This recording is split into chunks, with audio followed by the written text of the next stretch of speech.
Hello, everyone. Welcome back to our English listening practice. In today's conversation, things are about to get a little crazy because we're listening to a story about two freaky best friends who suddenly start fighting, all because of SpongeBob. Yes, you heard that right. A cartoon that's supposed to be fun and harmless somehow turns into a full-on argument between two best friends. From favorite episodes, characters, to random opinions, everything becomes a reason to debate. Through this conversation, you will learn how to express strong opinions, react emotionally, and argue in a natural and fun way in English. So get ready for some chaos, some laughs, and maybe a little bit of drama. Listen carefully and enjoy the madness. Are you ready? Let's get started. Oh, hey, I'm Amanda and I'm 19 years old. Now, currently just vibing, snacking while watching SpongeBob, obviously. I don't know why, but I've been obsessed with this show since I was a kid. The jokes just hit different, you know? And I'm not the only one obsessed. My boy Bobby is a total fan too. Oh, speak of the devil, here he comes. Guess it's time for a watch party. Whoa, seriously, Amanda? I just walked in and the first thing I see is you sitting here in pajamas eating cereal and watching SpongeBob SquarePants. Aren't you a little too old for cartoons like that? Excuse me. First of all, good morning to you too. And second, SpongeBob is not just a cartoon, it's a cultural icon. Also, I can eat breakfast and watch whatever I want in my own house. I mean, come on, this is literally a show for kids. Bright colors, silly voices, talking sponge. How are you not embarrassed watching this at your age? You clearly don't understand the deeper humor. A lot of the jokes are actually made for adults, and honestly, it's relaxing. Not everything has to be serious all the time, Bobby. Relaxing? You call this relaxing? There's a pink starfish yelling and a squid complaining about life. This looks more chaotic than calming to me. Exactly. That's what makes it fun. It's chaotic in a harmless way, and it reminds me not to overthink things, unlike you who probably analyzes everything way too much. Hey, I do not overanalyze everything. Okay, maybe sometimes, but still, I'd rather watch something meaningful like a documentary or at least a good movie. Oh, really? Like the last time you forced me to watch that 3-hour documentary about ants. Don't talk to me about meaningful content, Bobby. That was torture. That documentary was fascinating. Do you know how organized ants are? They literally have a whole society structure. Meanwhile, you're watching a sponge flip burgers. And yet, that sponge flipping burgers is somehow more entertaining than your ant society. Also, SpongeBob actually teaches friendship, optimism, and resilience. Optimism? He's literally laughing at everything like life is a joke. That's not realistic at all. Maybe that's the point. Not everything has to be realistic. Sometimes it's nice to escape reality and just enjoy something light and funny. I don't know. I just feel like adults should move on from stuff like this. Grow up a little. Growing up doesn't mean you have to stop enjoying simple things. If anything, being an adult is stressful enough, so we need these little moments of joy. Okay. I'll admit being an adult is pretty stressful, but still, SpongeBob out of all things? Yes, SpongeBob. And you know what? Sit down and watch it for 5 minutes. If you don't laugh even once, I'll admit you're right. 5 minutes, that's it?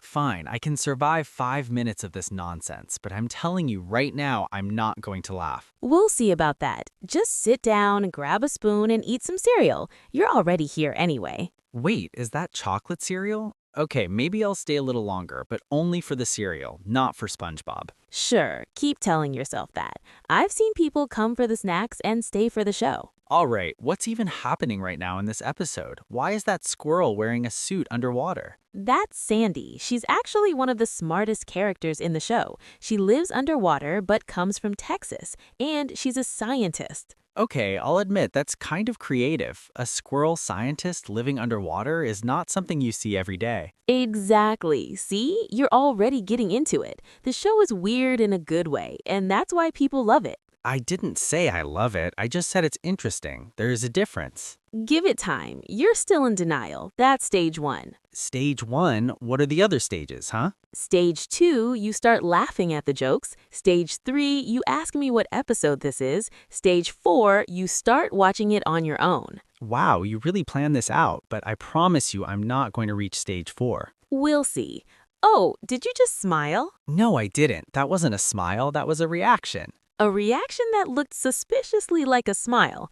Don't worry, I won't judge you. Okay, fine. That one joke was a little funny, just a little. Don't make a big deal out of it. Too late, I'm already celebrating internally. Welcome to stage 2, Bobby. All right, calm down. It's not that deep, but I will say it's not as bad as I expected. That's all I wanted to hear. Progress, slow but steady progress. You know what? Maybe I judged this too quickly. It's actually kind of entertaining in a weird way. There you go. Sometimes you just need to give things a chance instead of judging them immediately. Yeah, I guess you're right, but don't get used to this. I'm still not calling myself a SpongeBob fan. You don't have to. Not yet. I'll give you a week. A week? That's very specific. Why a week? Because that's usually how long it takes before people start quoting the lines without realizing it. No way. I would never do that. We'll talk again in 7 days. Same couch, same cereal, same SpongeBob. Okay, but next time, I'm picking the cereal. Deal. But I'm still picking the show. Okay, hold on. I just noticed something really weird. How is there water inside the ocean? Like, they're already underwater, but sometimes things still act like they're in water again. Oh my gosh, you finally noticed that. That's one of the funniest things about SpongeBob SquarePants.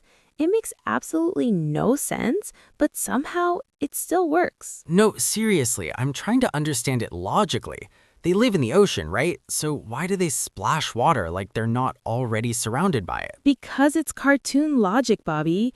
If you try to apply real-world physics to this show, your brain is gonna melt in 5 minutes. But that's the thing, my brain is already melting. And another question, how does SpongeBob and Patrick drown sometimes? Aren't they literally sea creatures? Exactly. That's what makes it hilarious. They live underwater, but in some scenes, they act like they can't breathe or they're scared of drowning. That's like a human being scared of air. Like, imagine me panicking because there's too much oxygen around me. Honestly, I would pay to see that. But yeah, SpongeBob has a lot of moments like that where logic just disappears completely. And don't even get me started on the fire. Why is there fire underwater? I just saw a scene where something was literally burning. Oh yeah, underwater fire is a classic in SpongeBob. They have campfires, explosions, even grills, all underwater. That is so wrong on so many levels. Fire needs oxygen and they're underwater. This is scientifically impossible. You're really bringing science into SpongeBob right now? This is exactly why you need this show to relax that overthinking brain of yours. I'm not overthinking, I'm just confused. Like, I'm trying to figure out if there's any rule in this world or if everything is just random. There are rules, but they're SpongeBob rules, not real-world rules. The only rule is if it's funny, it's allowed. Okay, that actually explains a lot. So basically, logic takes a vacation and humor takes over. Exactly, and that's why it's so enjoyable. You don't have to think too hard. You just laugh at how ridiculous everything is. You know what's even funnier? Sometimes they go to the beach inside the ocean. Like, how is there a beach underwater? I love that part. They wear swimsuits, put on sunscreen, and relax under a sun that shouldn't even exist down there. Right, and they even have waves sometimes. Waves underwater. I don't even know how that works anymore. It doesn't have to work. That's the beauty of it. It's nonsense, but it's creative nonsense. I guess that's true. And honestly, the more I think about it, the funnier it gets. It's like the show knows it doesn't make sense and just goes with it. Exactly. It's self-aware in a way. It's not trying to be realistic. It's just trying to be entertaining. Okay, but I have one more question. How do they have things like boats and cars underwater? And why do they still drive them? Because walking would be too normal, I guess. Driving adds more chaos in funny situations. And traffic. Don't forget traffic. There's literally traffic underwater. That's just ridiculous. But also relatable. Even in a fictional ocean world, you can't escape traffic. Wow, that's actually kind of deep. SpongeBob is secretly teaching us that traffic is universal suffering. See? Now you're finding meaning in it. Earlier, you were calling it a kid's show. Okay, don't remind me. I admit it, I underestimated this show. It's weird, but in a really entertaining way. I've been telling you. Sometimes the weirdest things are the most enjoyable. Yeah, and honestly, the lack of logic is what makes it fun. If everything made sense, it wouldn't be this funny. Exactly. The randomness is the charm. It keeps you guessing what crazy thing will happen next. You know what? I think I finally get why people love this show. It's not about making sense, it's about making you laugh. Welcome to stage 3, Bobby. You're officially starting to understand SpongeBob. Stage 3? Wait, what was stage 4 again? Stage 4 is when you start watching it on your own, without me. All right, let's not get ahead of ourselves, but I wouldn't mind watching another episode right now. That's already a big step. I'm proud of you, not gonna lie. Don't be proud yet. I'm still confused about the underwater fire thing. You're always gonna be confused about that. Just accept it and enjoy the chaos. Yeah, I think I will.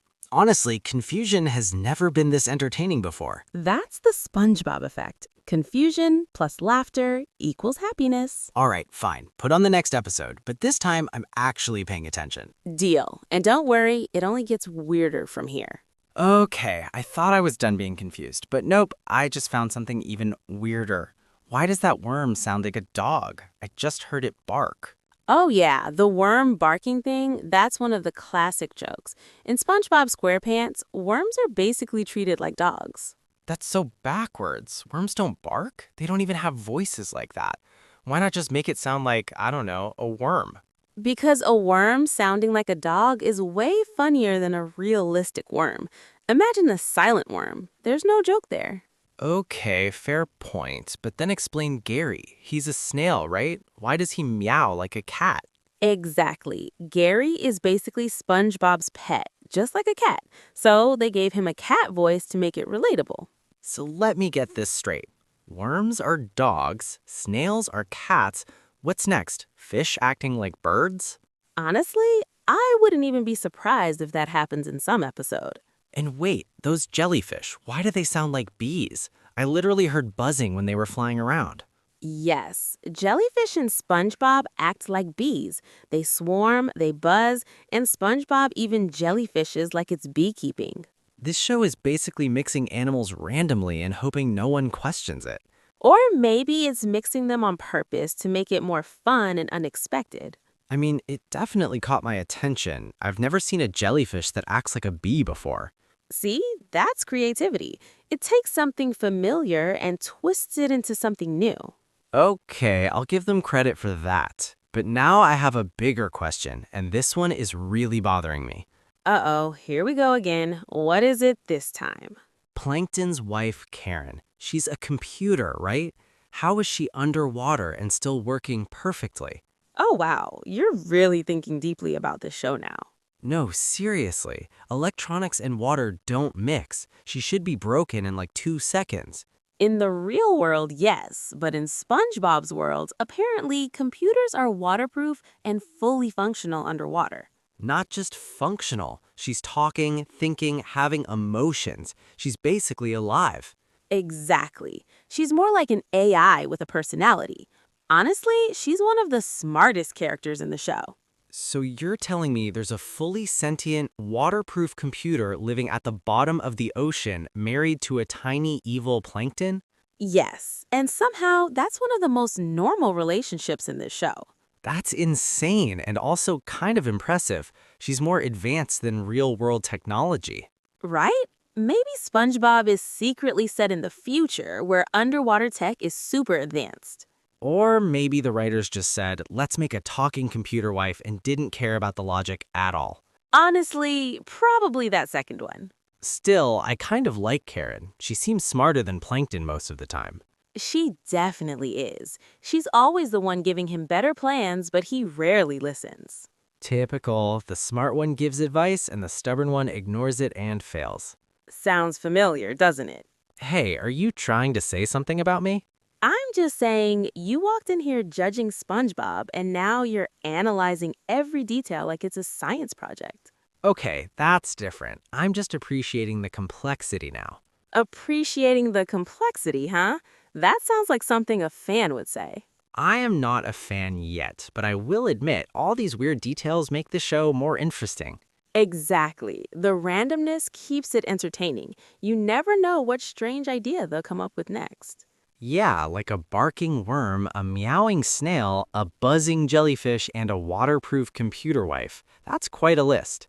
and somehow it all fits perfectly in their world. You know what's crazy? If I described this show to someone who's never seen it, they'd think I'm making it up.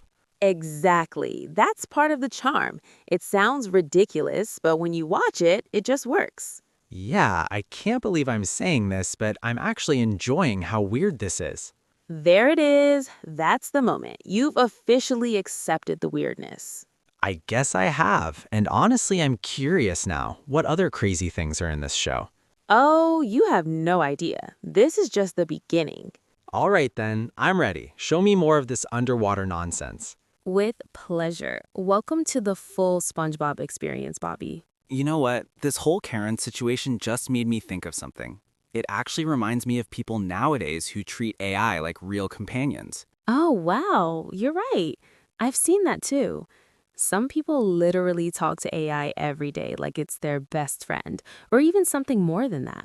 Yeah, and not just friends. I've heard stories about people saying AI is their partner or even their wife. That's kind of crazy if you think about it. It does sound crazy at first, but at the same time, I kind of understand why it happens. People get lonely, and AI is always there to respond, listen, and never judge. That's true. AI doesn't get tired, doesn't argue back the same way, and always gives attention. I can see how someone could get attached. Exactly. And when you think about Karen, she's basically an early version of that idea, a talking AI with personality, emotions, and a relationship. Wow, so you're saying SpongeBob predicted this, like way before AI became this advanced? In a funny way, yes. It exaggerated it for humor, but the core idea is actually very similar to what's happening now. That's actually kind of mind-blowing. What started as a joke in a cartoon is slowly becoming reality. Yeah, and that's why the show feels timeless. The jokes aren't just random, they connect to real human behavior. So Karen being a computer wife isn't just silly, it's kind of a commentary on relationships and technology. Exactly. It shows how people can form emotional connections, even with something that isn't human. But don't you think it can go too far sometimes? Like when someone completely replaces real human interaction with AI? Yeah, that's where it gets a bit concerning. Technology should help us, not completely replace real relationships. Right, because real relationships have imperfections, disagreements, emotions, and that's what makes them meaningful. Exactly. AI can simulate those things, but it's still not the same as connecting with a real person. So basically, SpongeBob made a joke about a computer wife, but now we're actually living in a time where that idea exists. Yep, and that's why it feels so relevant even today. The show may be old, but the themes still apply. That's kind of impressive. I didn't expect to have a deep conversation about life while watching SpongeBob. Same here. That's what makes it special. It looks simple on the surface, but there's more meaning underneath. You know, earlier I was making fun of you for watching this. Now I feel like I underestimated it completely. I've been waiting for you to realize that. SpongeBob isn't just for kids. It's for anyone who's willing to see beyond the surface. Yeah, from barking worms to AI relationships, that's quite a range. Exactly. And mixes silly humor with surprisingly relatable ideas. So basically, the joke is funny in the moment, but also meaningful in the long run. That's the best kind of humor. The kind that makes you laugh first, then think later. I guess that's why people still watch it after so many years. Yep, because it stays relevant no matter the generation. You know what? I think I finally understand why you love this show so much. Oh, really? Took you long enough? Yeah, but better late than never, right? Exactly. And who knows, maybe one day you'll be the one defending SpongeBob to someone else. Imagine that. Me defending a cartoon I used to make fun of. Hey, it already started. You just had a whole philosophical discussion because of it. Okay, don't expose me like that. Too late, you're officially part of the SpongeBob Appreciation Club now. All right, I won't deny it anymore. This show is weird, funny, and surprisingly smart. That's the perfect way to describe it. So yeah, I guess SpongeBob jokes really are timeless. Exactly. Silly on the outside. Okay, I thought we already covered the weirdest parts, but I just remembered something even more confusing. How does Mr. Krabs, a crab, have a daughter who is a whale? Oh my gosh, Pearl. Yes, that's one of the biggest mysteries in SpongeBob. No one really questions it, but when you think about it, it's completely absurd. Exactly. Like biologically, that makes zero sense. A crab and a whale. That's not even close. I know, right? And the funniest part is, everyone in the show just accepts it like it's totally normal. And it gets even worse. I remember seeing Mr. Crab's dad. He's also a crab, so the family line is clearly crab. Yep, his father is definitely a crab, which makes Pearl being a whale even more confusing. So what happened there? Did he just wake up one day and say, you know what, I'm gonna raise a whale now? Honestly, that might actually be the most logical explanation in SpongeBob terms. Wait, so you think Pearl is adopted? That's what a lot of people assume. The show never really explains it clearly, but adoption makes the most sense. Okay, that actually makes it a bit less confusing, but still funny. Imagine a tiny crab raising a giant whale. I know, right? And he treats her like any normal teenage daughter, buying her stuff, worrying about her, dealing with her mood swings. That's actually kind of wholesome. Even though it doesn't make sense, it shows that family isn't always about biology. Exactly. It's more about love and care than what species you are. Wow, SpongeBob really said, let's break all the biological rules and still make it meaningful. That's what it does best. It turns something ridiculous into something surprisingly heartwarming. But still, a crab raising a whale is wild. Like, the size difference alone is crazy. And yet, it creates so many funny situations, like when Mr. Krabs tries to save money, but Pearl wants expensive things. Oh yeah, that makes sense. A whale probably needs a lot more stuff than a crab. Exactly. Bigger clothes, bigger food portions, everything is more expensive. No wonder Mr. Krabs is obsessed with money. He's raising a whale teenager. Haha, see? Now you're connecting the dots. His personality actually makes more sense when you think about it that way. So basically, his love for money might come from the pressure of supporting Pearl. That's one way to look at it. Or he just loves money, probably both. Yeah, knowing him, it's definitely both. But I like how the show never over-explains it. It just lets you accept it and move on. Yeah, at first it feels confusing, but then you just go, okay, this is SpongeBob, anything is possible. Exactly. That's the mindset you need to fully enjoy it. You know what's funny? Earlier I was trying to apply logic to everything. Now I'm just like, all right, sure, a crab can have a whale daughter. That's character development right there. Yeah, I've evolved. I've accepted the nonsense. I'm proud of you. You've reached the final stage. Final stage? What's that? Complete acceptance of SpongeBob logic. No more questioning, just enjoying. Honestly, it feels kind of freeing. Not everything has to make sense.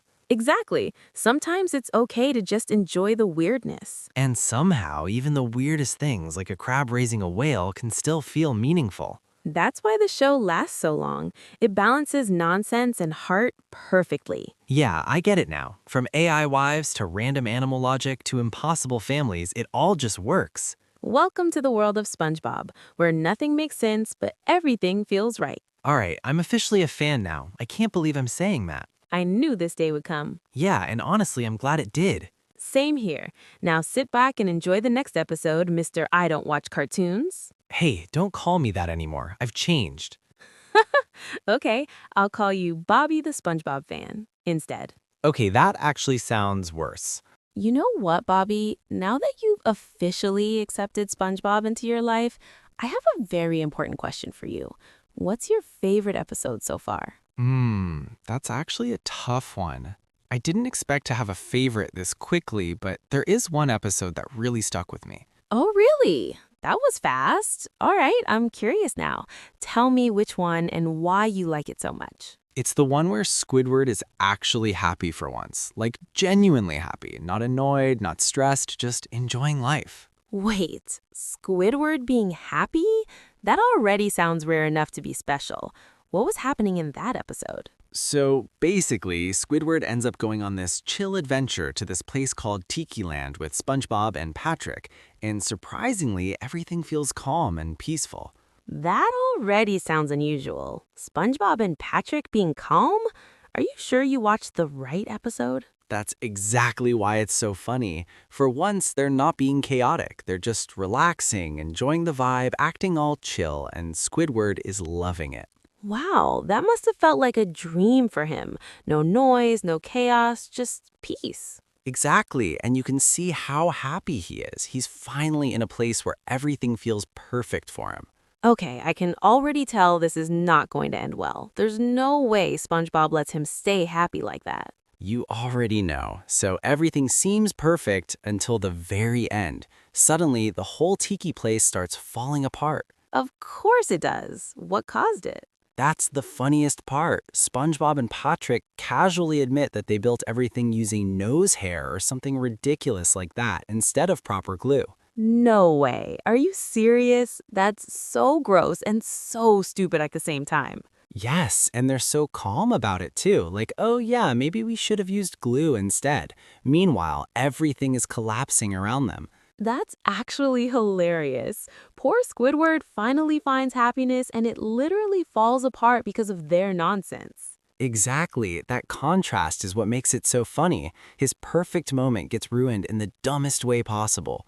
I feel bad for him, but also I can't stop laughing just imagining it. Same here. It's one of those moments where it's tragic and funny at the same time. Okay, I admit that's a really good choice. That episode is peak SpongeBob chaos. Right? It perfectly shows how unpredictable the show is. All right, my turn. I also have a favorite episode, and it's one I've loved for a long time. Let me guess, it's something completely chaotic and ridiculous? Of course. Mine is the one where SpongeBob goes treasure hunting with the Flying Dutchman. Oh, I think I've seen clips of that. That ghost pirate, right? Yes, the Flying Dutchman is such a fun character. He's spooky, but also kind of funny at the same time. So what makes that episode your favorite? I love the whole adventure vibe. SpongeBob is so excited to go find treasure, like a kid living his dream. That sounds very SpongeBob. He turns everything into a big adventure. Exactly. And the Dutchman keeps testing him, giving him tasks, trying to scare him, but SpongeBob just stays cheerful the whole time. So instead of being scared, he's just enjoying everything. Yes, that's what makes it so fun. Even in a creepy situation, he's still positive and curious. That's actually kind of inspiring, not gonna lie. Right? And of course, there are a lot of funny moments along the way. It's not just spooky, it's still very silly. I like that balance. A little bit of adventure, a little bit of humor. Exactly. And the ending is always unexpected, which makes it even better. You know, hearing you describe it makes me want to watch that episode next. See? Now you're the one asking for recommendations. Don't make a big deal out of it. I'm just expanding my SpongeBob knowledge. Sure you are. From judging cartoons to building a watch list, that's a big transformation. Yeah, I didn't expect this at all, but I'm actually enjoying it. That's the magic of SpongeBob. Once you get into it, it's hard to stop. All right, then after this episode, we're watching your favorite. Deal. And I promise you, you're gonna love it. That's what I like to hear. Yeah, who knew a simple morning with cereal and cartoons would turn into this? The best moments are always unexpected. True, and I guess this is one of them. You know what, Amanda? I just realized something. This whole morning completely changed my plan for today. Oh, really? That sounds serious. What kind of plan are we talking about? Well, I was actually planning to invite you to watch a movie tonight. I even had something specific in mind earlier. Wait, really?